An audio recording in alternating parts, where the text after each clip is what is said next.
Hi friends, good morning. నా పేరు Srikanth. Particular ఈ క్లాస్లో కంటైన్ స్ట్రింగ్ యొక్క డాక్స్ ఫంక్షన్ గురించి తెలుసుకుంటాము. ఇక్కడ ఓన్లీ సింటాక్స్ పరంగా మాత్రమే తెలుసుకుంటామండి. ఇంకా మొత్తం రియల్ టైంలో ఎందుకు యూజ్ చేస్తారు ఏందన్నది మనము ఫర్దర్ సెషన్లో చెప్పుకుంటే బెటర్. ఎందుకు అని అంటే ఫస్ట్ మనము సింటాక్స్ పరంగా రాయడం వచ్చినట్లయితే తర్వాత మనము ఈ ఫంక్షన్స్ని అన్నీ యూజ్ చేసినా కానీ మీకు ఈజీగా అర్థమైపోతూ ఉంటుంది.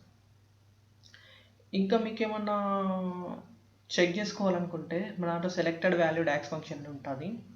మీరు కనుక selected value DAX function in Telugu అని ఎంటర్ చేసినట్లయితే నా వీడియో వస్తుంది, ఒకసారి చూడండి. మీకు అందులో ఎన్ని ఫంక్షన్స్ ఎట్లా యూజ్ చేసినా ఏందన్న. ఓకే, ఇప్పుడు నేను ఒక న్యూ కాలం తీసుకుంటున్నాను. న్యూ కాలంలో contain string. Okay, contain string అంటే ఏంటంట చూడండి, with in text find text and returns true if one text string contain another text string. Contain string is not case sensitive. Okay, ఇప్పుడు నేనేం చేస్తున్నానంటే ఈ కంటైన్ స్ట్రింగ్ తోటి ఈ నేమ్ అనే దాంట్లో మనకు కొన్ని రికార్డ్స్ అనేవి ఉన్నాయి.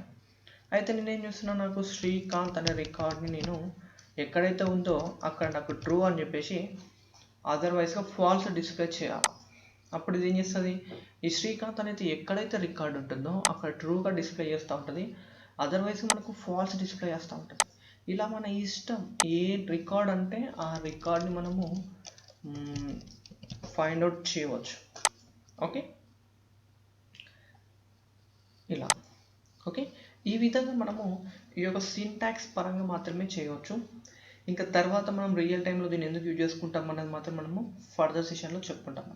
ఓకే, నా వీడియో కనుక మీకు నచ్చినట్లయితే తప్పకుండా మన లక్ష్మీ స్కిల్స్కు సబ్స్క్రైబ్ అయ్యి మరిన్ని పవర్ బై క్లాసెస్ చూస్తూ పవర్ బై నేర్చుకోండి. Thank you friends, bye all.